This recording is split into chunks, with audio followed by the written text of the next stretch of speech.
हम लोग भारत की राज्य व्यवस्था और संविधान विषय के अध्याय 6 में मौलिक अधिकारों के खंड में हैं और मौलिक अधिकारों की चर्चा करते हुए हम लोग पहुंचे हैं शोषण के विरुद्ध अधिकार, राइट्स अगेंस्ट एक्सप्लॉयटेशन, अनुच्छेद 23 और 24 पर। तो अनुच्छेद 23 और 24 इस पर हम लोग इस क्लास 16वीं कक्षा में इस अध्याय के 16वें भाग में हम लोग अनुच्छेद 23 और 24 को देखें। शोषण के विरुद्ध अधिकारों पर संविधान के अंतर्गत क्या प्रावधान है उसको देखेंगे। तो सबसे पहले ये कि अनुच्छेद 23 और 24 में 23 की बात करते हैं। अनुच्छेद 23 की, अनुच्छेद 23 के दो भाग हैं, अनुच्छेद 23(1) और अनुच्छेद 23(2). 23(1) और 23(2) ये दो अनुच्छेद हैं और दोनों मानव के 23(1) मानव के दुर्व्यापार की बात करता है। 23(1) मानव के दुर्व्यापार, मानव के खरीद फरोख्त, बिक्री, दास्ता, गुलामी, इस तरह के कुप्रथाओं को समाप्त करता है। और अनुच्छेद 23(2) जो है वो राज्य को अपनी आवश्यक सेवाओं में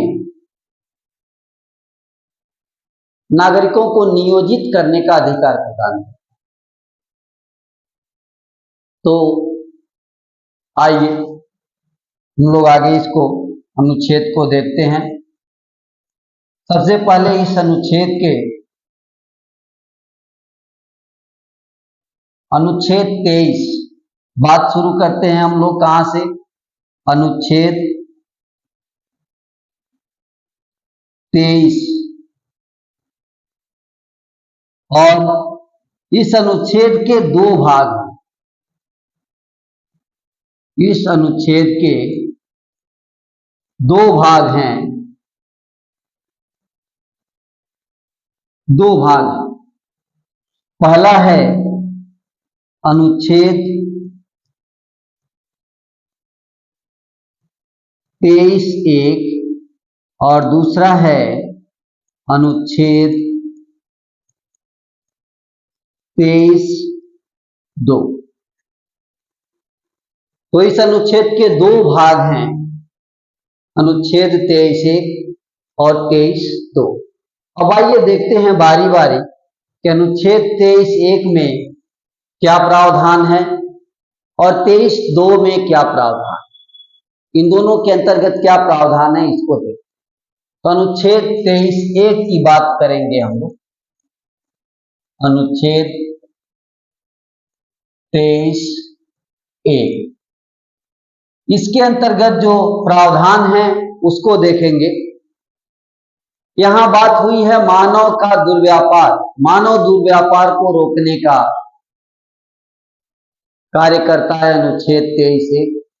तो लिखेंगे मानव दुर्व्यापार, मानव दुर्व्यापार, अंग्रेजी में इसे ह्यूमन ट्रैफिकिंग कहते हैं, ह्यूमन ट्रैफिकिंग। तो ट्रैफिकिंग एक तो हो गया मानव दुर्व्यापार, और एक शब्द है बेगार, यानी बेगारी, बिना पैसा दिए काम करवाना, बिना मजदूरी दिए काम करवाना, इसको कहते हैं बेगार। बलात् श्रम का प्रतिषेध, बलात् श्रम का प्रतिषेध। बलात् श्रम का मतलब जबरदस्ती काम करवाना, बलपूर्वक, बलात् श्रम बलपूर्वक मजदूरी करवाना, काम करवाना और पैसा न देना या कम देना, या इस उपबंध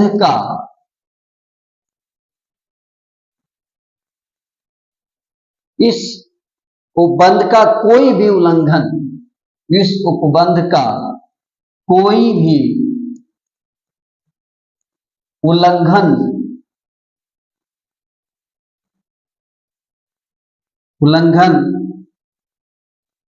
अपराध माना जाएगा, अपराध माना जाएगा। तो देखा, और विधि के अनुसार दंडनीय होगा, और विधि के अनुसार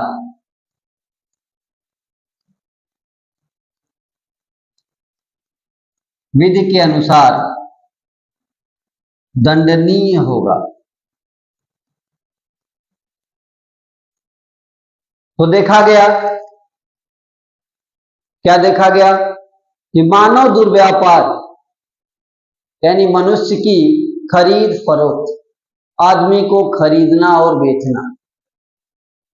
अब जाहिर सी बात है कि आदमी के खरीदने बेचने का कार्य अच्छे कार्यों के लिए तो किया नहीं जाएगा। तो मनुष्य का खरीद फरोख्त करना यानी मानव दुर्व्यापार, ह्यूमन ट्रैफिकिंग, बेगार करवाना यानी बिना मजदूरी के काम करवाना, बलात् श्रम यानी बलपूर्वक काम कराना, या इस उपबंध में जितने भी प्रावधान है उन सबका अगर उल्लंघन होता है तो इसे अपराध की श्रेणी में रखा जाएगा और विधि के अनुसार दंड दिया जाएगा, यानी ये विधि के अनुसार दंडनीय अपराध होगा। तो अनुच्छेद 23(1) में देखा आपने कि अनुच्छेद 23(1) मानव दुर्व्यापार, बेगार, बलात्श्रम और इस तरह के किसी भी कुप्रथा को रोकने का कार्य करता है, और ऐसी कुप्रथाओं को या ऐसे बुरे व्यापार को, व्यवहार को प्रतिबंधित करता है और दंडनीय अपराध घोषित करता है। अब बात करेंगे हम लोग अनुच्छेद 23(2).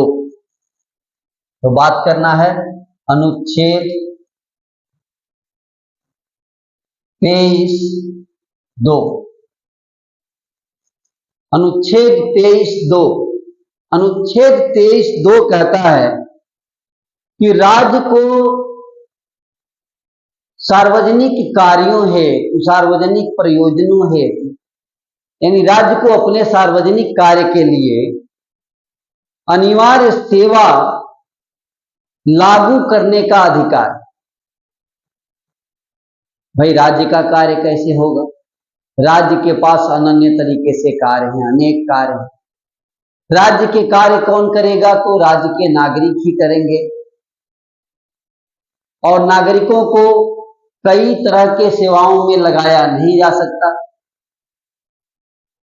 लेकिन राज्य को यह अधिकार है कि राज्य आवश्यक सेवाओं के लिए, जरूरी सार्वजनिक सेवाओं के लिए लोगों को नौकरी पर रख सकता है, कार्य करवा सकता है, अनिवार्य सेवा ले सकता है। अनिवार्य सेवा, जरूरी मैंने एक तरह से कहें तो बलपूर्वक सेवा ले सकता है और नागरिक को करना होगा। तो ये बात अनुच्छेद 23(2) में हमें देखना है कि राज्य को सार्वजनिक प्रयोजनों हेतु, अगले बिंदु में राज्य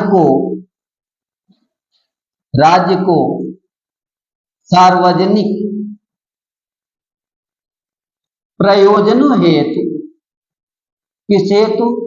प्रयोजनों हेतु क्या करने का अधिकार है? अनिवार्य सेवा अधिरोपित करने की, यानी अनिवार्य सेवा अधिरोपित करने की अधिरोपित करने की मनाही, यानी अनिवार्य सेवा लगाने की मनाही नहीं की जा सकती, नहीं की जा सकती। बात साफ है। राज्य के पास अधिकार है कि राज्य जरूरी सेवाओं के लिए, सार्वजनिक सेवाओं के लिए आवश्यक या अनिवार्य सेवा अधिरोपित कर सकता है, लगा सकता है। और ऐसी सेवा लगाने से अनुच्छेद 23(1) रोकेगा नहीं, तो नहीं करेगा।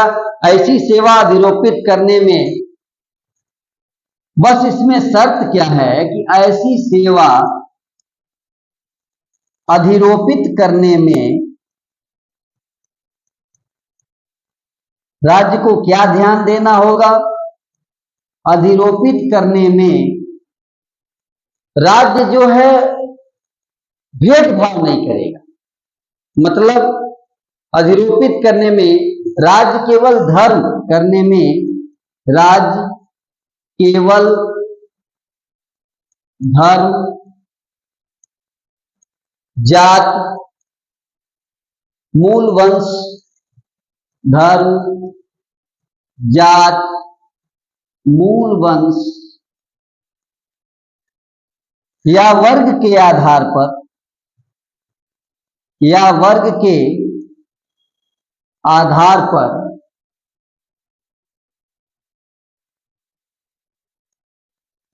या वर्ग के आधार पर क्या नहीं करेगा? विभेद नहीं करेगा, विभेद नहीं करेगा। अनुच्छेद 23(2) में आपने साफ साफ देखा कि राज्य जो है वो अनिवार्य सेवाएं नागरिकों से ले सकता है, लेकिन ऐसा करने में राज्य धर्म, जाति, मूल वंश या वर्ग के आधार पर कोई विभेद न करे, यानी बिना भेदभाव के किसी भी नागरिक से अनिवार्य सेवा ले सकता है। ये राज्य के पास अधिकार। अब हमें यहां यह देखना है कि संविधान में यह निर्धारित किया गया है कि दुर्व्यापार क्या है। तो मानव दुर्व्यापार क्या है, यानी इसको जो है स्पष्ट किया गया है। तो आप देखेंगे कि मानव दुर्व्यापार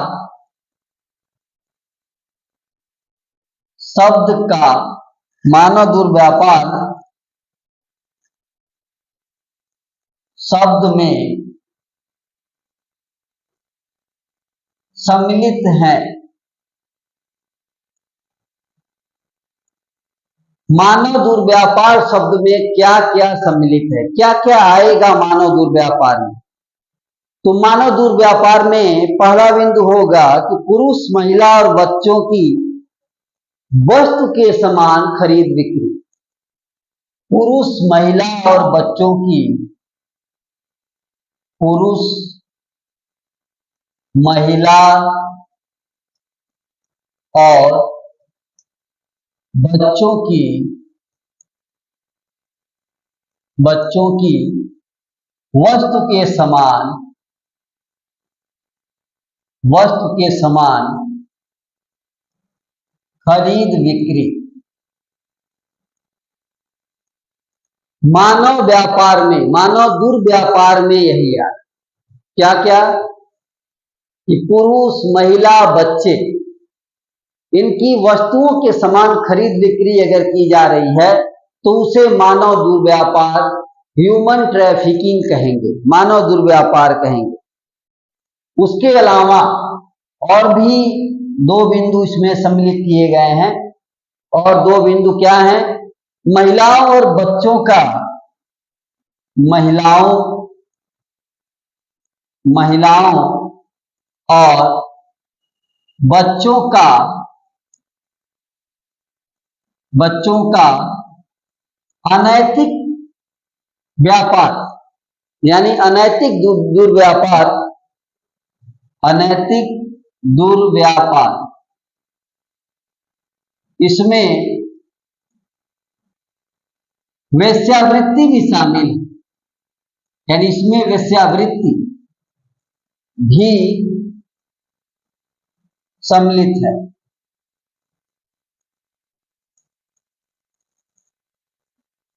तो अगला बिंदु क्या देखा गया कि महिलाओं और बच्चों को अनैतिक दुर्व्यापार, अगर महिला बच्चों का अनैतिक दुर्व्यापार होता है, वेश्यावृत्ति होती है, वेश्यावृत्ति भी इसमें सम्मिलित है, तो ये भी मानव दुर्व्यापार के अंतर्गत आएगा, मानव दुर्व्यापार की शब्द की सीमा में आएगा। इसके अलावा देवदासी प्रथा, देवदासी प्रथा रही है, वो दास, गुलाम, यानी इस तरह के क्रियाकलाप जो हैं वो किसमें आते हैं, मानव दुर्व्यापार में आते हैं। किसमें आते हैं, मानव दुर्व्यापार में। तो मानव दुर्व्यापार में 3 बिंदु आपने देखा कि मानव दुर्व्यापार में पुरुष, महिला और बच्चों की वस्तुओं के समान खरीद बिक्री, उसके अलावा महिलाओं और बच्चों के साथ अनैतिक दुर्व्यापार, यहां तक कि वेश्यावृत्ति भी इसमें सम्मिलित है। और तीसरे बिंदु में आपने देखा, अगले बिंदु में, कि देवदासी, दासता, गुलामी, इन सब चीजों को भी मानव दुर्व्यापार के अंतर्गत सम्मिलित किया गया है। अब तक बातें हुई कि ये मानव के साथ शोषण वाली चीजें हैं। ये कौन सी चीजें हैं, शोषक, ये सभी के सभी शोषण, सभी के सभी क्या हैं, शोषण। और इन शोषण से बचने का, इन शोषण से मुक्ति का ही अनुच्छेद है, अनुच्छेद 23(1) और 23(2) और 24 में। अनुच्छेद 35 के अंतर्गत संसद को शक्तियां प्राप्त हैं कि संसद मानव दुर्व्यापार के विरुद्ध कानून बनाए और दंड का प्राविधान करे, और संसद ने ऐसा किया भी, संसद ने ऐसा किया भी। तो हम लोग अगले बिंदु में देखते हैं, अनुच्छेद 35 द्वारा प्राप्त शक्तियों के आधार पर, प्राप्त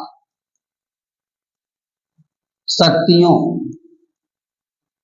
के आधार पर संसद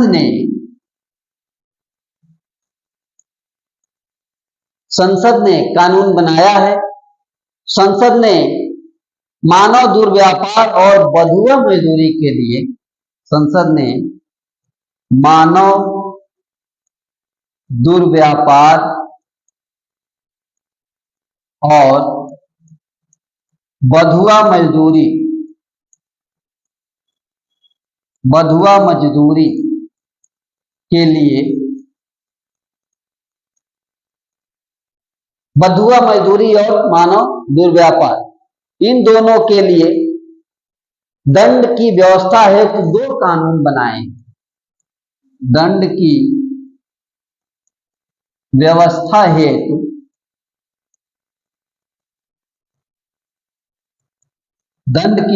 हेतु 2 कानून बनाए हैं। 2 कानून बनाया। एक कानून है, तो संसद को अनुच्छेद 35 के अनुसार शक्ति प्राप्त है। अनुच्छेद 35 के अंतर्गत उसे शक्ति प्राप्त है कि संसद मानव दुर्व्यापार को और बंधुआ मजदूरी को समाप्त करने के लिए उसके खिलाफ कानून बनाए।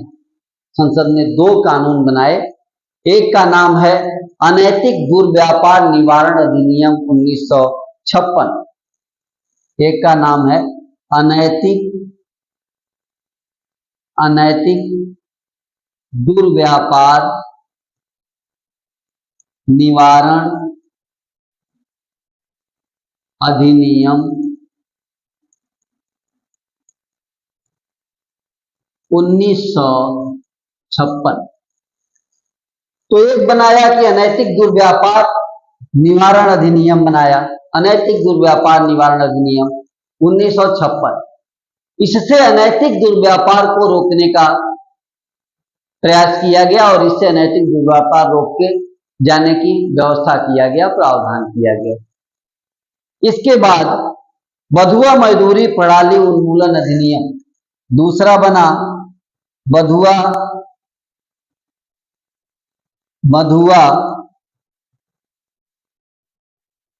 मजदूरी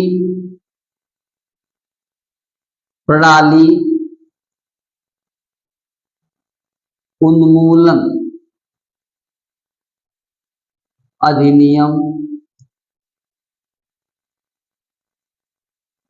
1976। ध्यान रहे दोनों परीक्षाओं में पूछे गए हैं और जितने भी कानून संसद द्वारा बनाए गए हैं सभी परीक्षाओं में बार बार पूछे गए। तो आप इन कानूनों को न केवल पढ़ेंगे बल्कि ये भी जानने की कोशिश करेंगे कि कौन से कानून कहाँ किस स्रोत से बने हुए हैं। जैसे ये दोनों कानून शोषण के विरुद्ध अधिकार वाले खंड में संसद को अनुच्छेद 35 से प्राप्त शक्तियों के आधार पर बनाए गए हैं। यहाँ इन दोनों कानूनों का उद्देश्य है शोषण के विरुद्ध मानव की रक्षा करना। तो इस प्रकार ये दोनों कानून बधुआ मजदूरी प्रणाली उन्मूलन अधिनियम ये दोनों को समाप्त किया गया। तो एक तो हुआ बंधुआ मजदूरी और दूसरा हुआ मानव दुर्व्यापार। इन दोनों को आप ध्यान रखेंगे कि ये शोषणजनक हैं और इनको उन्मूलित करने का काम संविधान के अनुच्छेद 23 और 24 ने किया। तो अब तक बातें हो रही थी अनुच्छेद 23 पर, अब हम लोग बात करेंगे अनुच्छेद 24। तो आइए बात करते हैं अनुच्छेद 24। अनुच्छेद 24 जो काम करता है वह कारखानों आदि में बच्चों के नियोजन को रोकने का काम करता है। यानी कारखानों में बच्चों से मजदूरी करवाना, काम करवाना, उसको रोकने का काम करता है अनुच्छेद 24। तो अनुच्छेद 24 का जो विषय है वो है कारखानों आदि में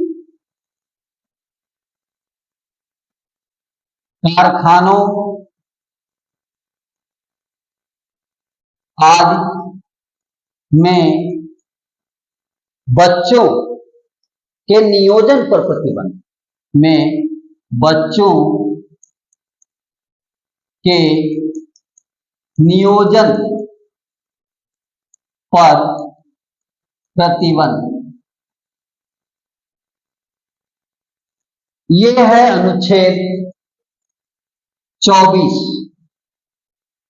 यानी कि prohibition of employment of children in factories etc., यानी प्रोहिबिशन ऑफ एम्प्लॉयमेंट, यानी prohibition of employment of children in factories, of children in factories etc.. तो ये व्यवस्था अनुच्छेद 24 में बच्चों को फैक्ट्री में, कारखानों में काम करने से रोकना, बचपन बचाना, बाल जो उम्र है, बालक की उम्र है, उसको बचाना। इस तरह से अनुच्छेद 24 बच्चों के शोषण को रोकने का कार्य करता है, बच्चों के शोषण को रोकने का कार्य करता है। आप जानते हैं दुनिया भर में बच्चों से कार्य लिया जाता है और कुछ कार्य तो हद हो जाते हैं जहां जोखिम भरे जगहों पर बच्चों से कार्य लिया जाता है, अनैतिक तरीके से बच्चों से कार्य लिया जाता है। इनसे बच्चों को रक्षा करने का काम करता है अनुच्छेद 24। तो अनुच्छेद 24 के बिंदु क्या क्या है? अनुच्छेद 24 के बिंदु, पहला बिंदु देखते हैं हम लोग। पहले बिंदु में है कि 14 वर्ष से कम आयु के बच्चे, 14 वर्ष से कम आयु के बच्चे को किसी कारखाने में काम करने के लिए नियोजित नहीं किया जाएगा। 14 वर्ष से कम आयु के बच्चे को किसी कारखाने या खान में काम करने के लिए नियोजित नहीं किया जाएगा। यानी 14 वर्ष से कम आयु के बच्चे को किसी कारखाने या खान में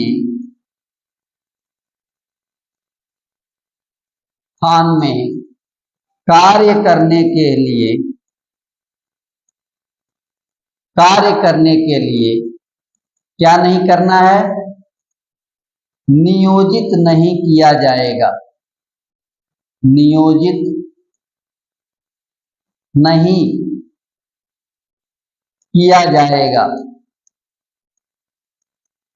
यानी किसी भी बच्चे को जिसकी उम्र 14 वर्ष से कम है उसे न तो कारखाने में और न ही किसी खान में कार्य करने के लिए नियोजित किया जाएगा। किसी अन्य परिसंकट में नियोजन में नहीं लगाया जाएगा, कोई अन्य भी संकटपूर्ण कार्य है वहां भी नहीं लगाया जाएगा। तो इसी में जोड़ लिया जाए कि किसी अन्य परिसंकट में नियोजन, किसी अन्य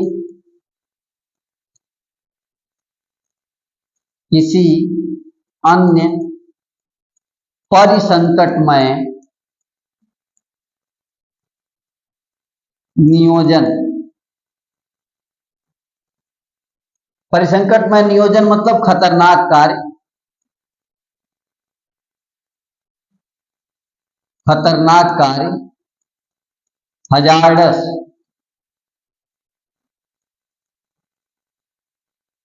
हजार्डस वर्क नहीं लिया जाएगा।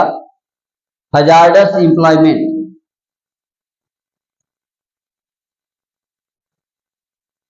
यानी हजार्डस एम्प्लॉयमेंट में नहीं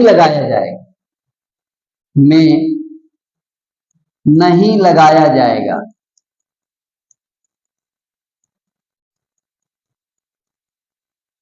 तो क्या देखा गया? अनुच्छेद 24 का पहला बिंदु, अनुच्छेद 24 का पहला बिंदु कहता है कि 14 वर्ष से कम आयु के बच्चे, इस बच्चे को, इस उम्र के, इस वय के बच्चों को किसी कारखाने में, किसी खान में काम करने के लिए नियोजित यानी नौकरी पर नहीं रख सकते। साथ ही कोई और खतरनाक कार्य होगा, परिसंकट में नियोजन, खतरनाक कार्य, हजार्डस एम्प्लॉयमेंट, वहां भी किसी बच्चे को नियोजित या नौकरी पर नहीं रखा जा सकता, किसी बच्चे से कार्य नहीं लिया जाएगा। ये पहला बिंदु हुआ। बिंदु 2 में है, बिंदु 2 में यानी 14 वर्ष से कम आयु के जो बच्चे हैं उनको जोखिमपूर्ण कार्य में अगर लगाया जा रहा है तो संसद इसके लिए दंडनीय कानून बनाएगी और संसद ने इसके लिए दंडनीय कानून बनाए। तो संसद द्वारा 14 वर्ष से कम उम्र के बच्चों के, संसद द्वारा 14 वर्ष से कम उम्र के बच्चों, कम उम्र के बच्चों के जोखिमपूर्ण कार्यों में प्रतिबंध हेतु बनाए गए कानून। बच्चों के जोखिमपूर्ण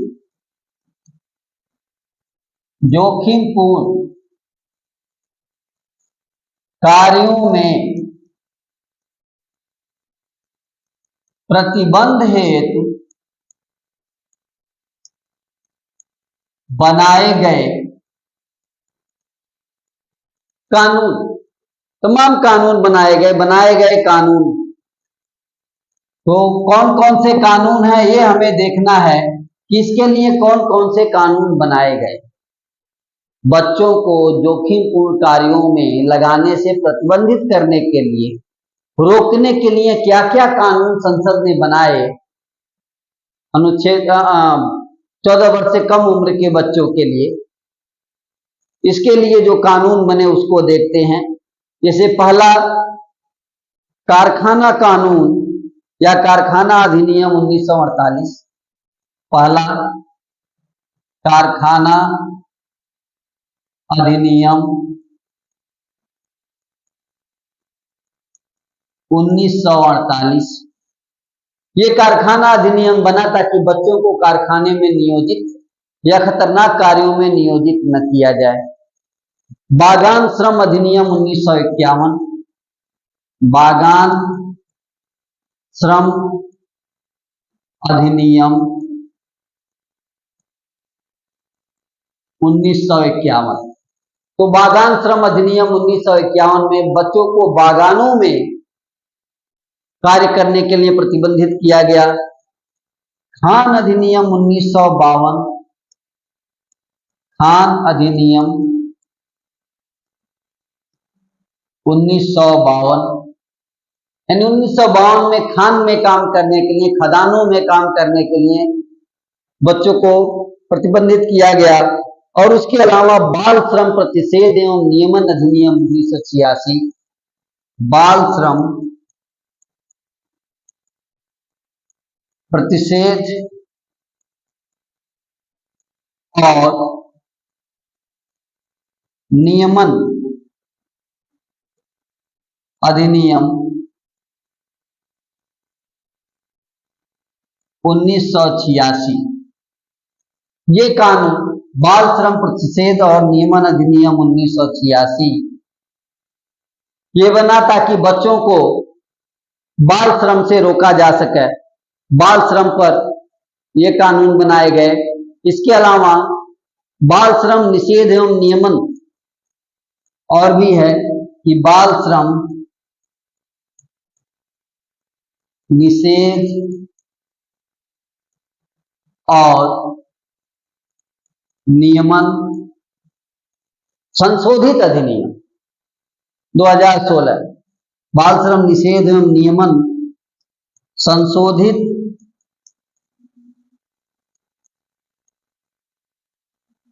अधिनियम 2016। इस तरह से आपने देखा कि संसद ने समय समय पर बाल श्रम को, बच्चों को कारखानों में लगाने से, बच्चों को बागानों में लगाने से, बच्चों को खादानों में लगाने से, या किसी भी प्रकार के बाल श्रम को 14 वर्ष से कम उम्र के बच्चों को इस तरह के खतरे में जाने से रोकने के लिए संसद ने ये कानून समय समय पर पारित किए। और इन कानूनों के माध्यम से बाल श्रम को रोका जाता है, बेगार को रोका जा सकता है और रोके जाने का प्रयास होता है। जबकि ये भी सही है कि अभी भी हजारों लाखों की संख्या में बच्चे बाल श्रम में लिप्त हैं और उन्हें बचाया जाना शेष। अनुच्छेद 23-24 की जब बात होती है, और खासतौर से अनुच्छेद 24 की जब बात होती है, बाल श्रम से बच्चों को बचाने की जब बात होती है, तो एक नाम आता है कैलाश सत्यार्थी। तो आइए थोड़ी सी चर्चा हम लोग करेंगे। कैलाश सत्यार्थी, ये नाम शायद आपको याद ही होगा। कैलाश सत्यार्थी जिन्हें 2014 में शांति का नोबेल पुरस्कार मिला था, उनकी एक संस्था है बचपन बचाओ आंदोलन, उनका आंदोलन है। और उन्होंने तमाम बच्चों को बाल श्रम से मुक्त कराया है, बंधुआ मजदूरी से मुक्त कराया है, और मुक्त करा करके बच्चों को सामान्य जीवन में लाने का प्रयास किया। तो कैलाश सत्यार्थी, थोड़ा सा इस पर हम लोग कैलाश सत्यार्थी पर चर्चा कर लें। कैलाश सत्यार्थी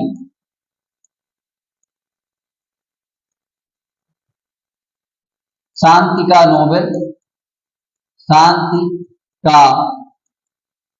नोबेल पुरस्कार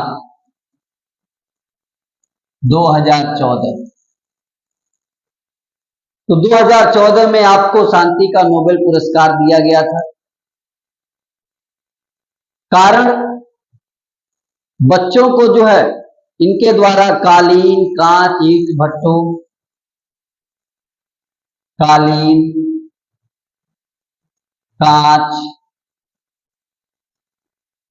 ईंट भट्टों,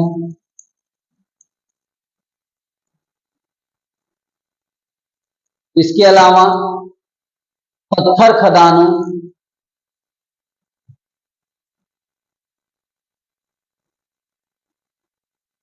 तथा पत्थर खदानों जैसे उद्योगों, पत्थर खदानों जैसे उद्योगों,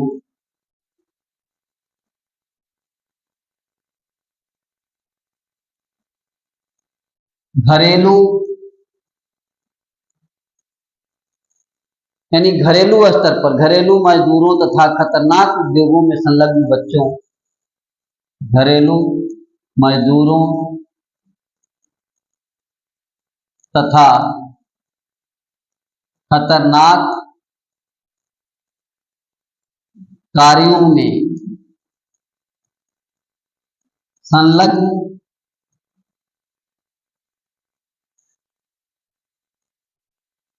संलग्न बच्चों को अपने बचपन बचाओ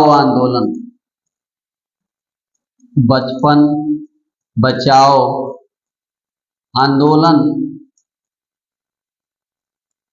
के द्वारा मुक्त कराया।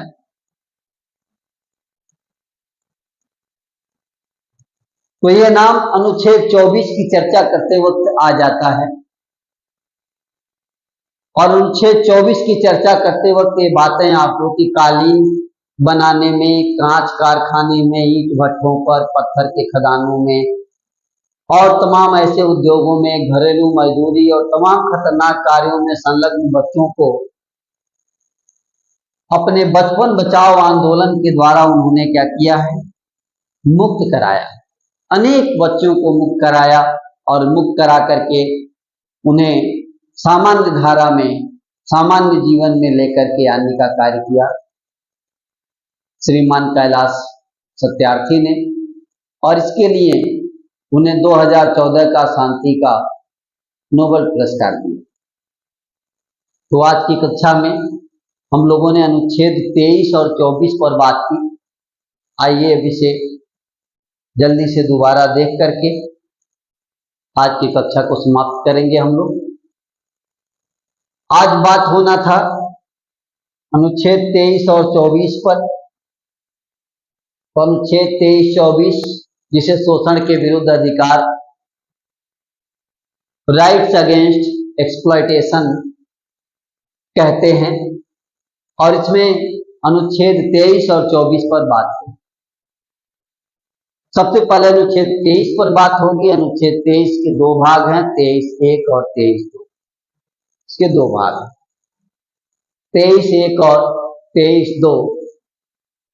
23(1) की जब बात करेंगे तो 23(1) की बात होती है मानव दुर्व्यापार की बात, ह्यूमन ट्रैफिकिंग, मानव दुर्व्यापार यानी मानव को खरीदना बेचना।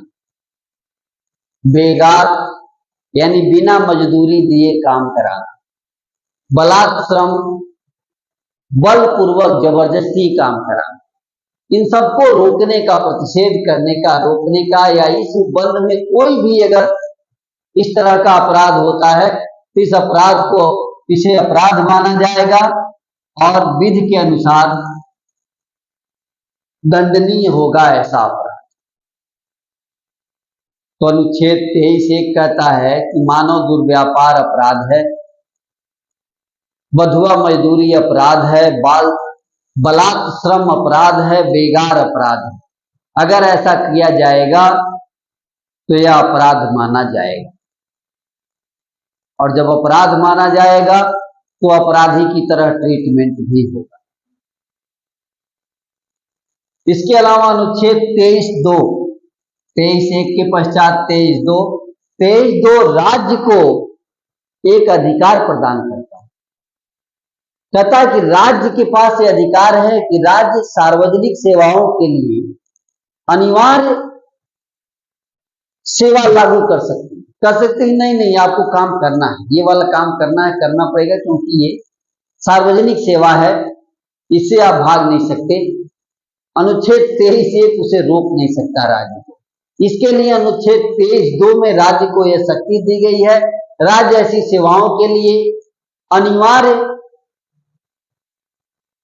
अनिवार्य रूप से अनिवार्य सेवा अधिरोपित कर सकती है। अनिवार्य रूप से कार्य करने के लिए आपको नौकरी पर रख सकती है, लेकिन ऐसा करने में केवल और केवल, ऐसा करने में राज्य को केवल और केवल धर्म, जाति, मूल, वंश और वर्ग के आधार पर बस भेद नहीं करना है।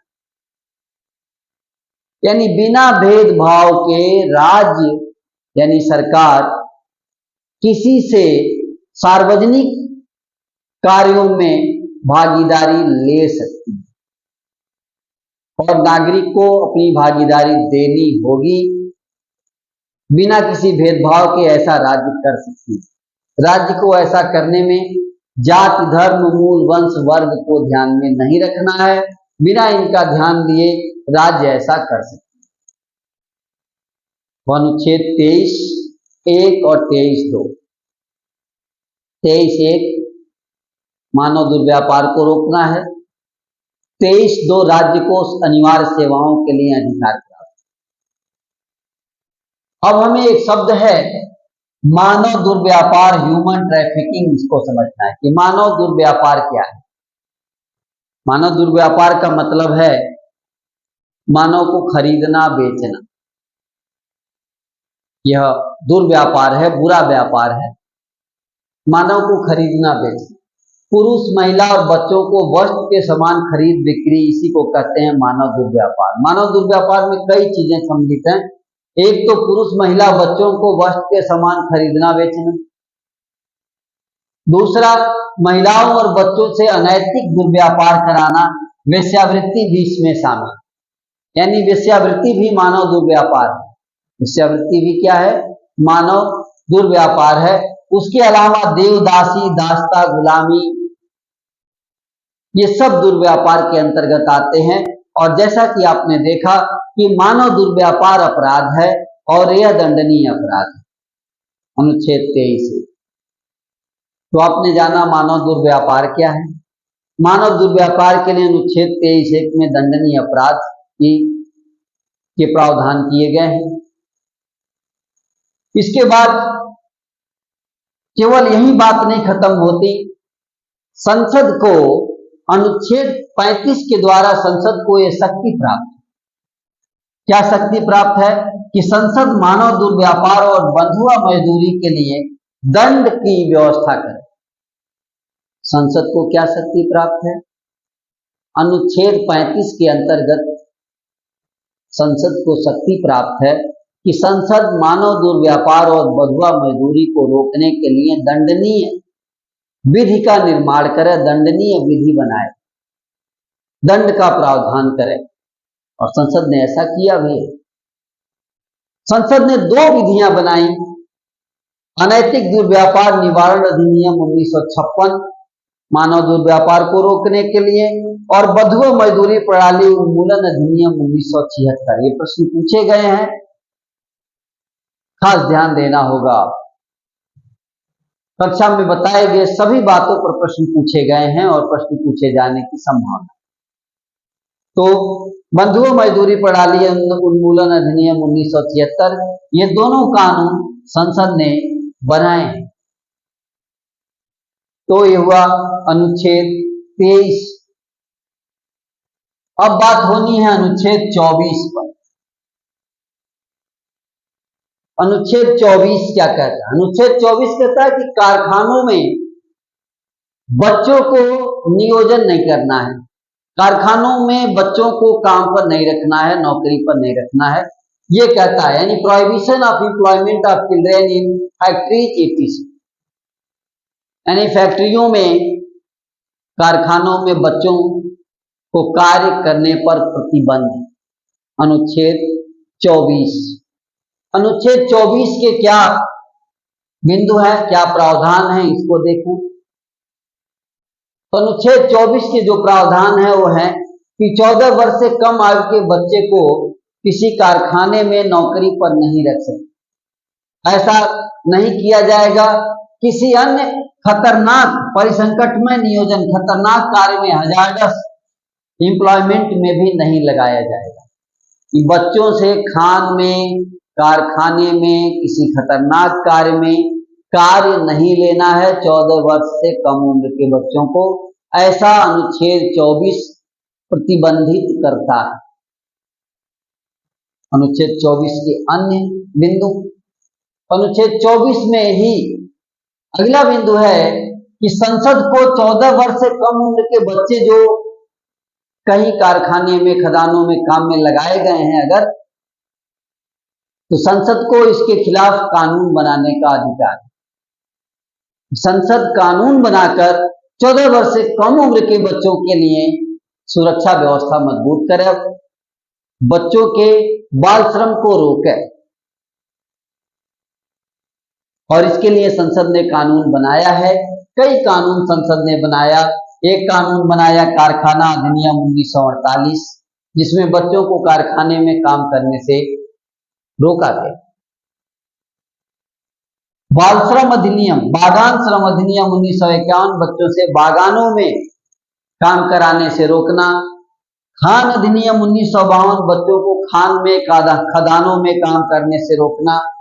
बाल श्रम प्रतिषेध और नियमन अधिनियम 1986, यानी किसी भी प्रकार के बाल श्रम को रोकने की व्यवस्था 1986 में, बाल श्रम प्रतिषेध और नियमन अधिनियम 1986, और इसी का संशोधित अधिनियम 2016 में बाल श्रम निषेध और नियमन संशोधन अधिनियम 2016। इन नियमों के माध्यम से, इन कानूनों के माध्यम से, इन अधिनियमों के माध्यम से संसद ने बाल श्रम को रोकने के लिए कानून निर्मित किए।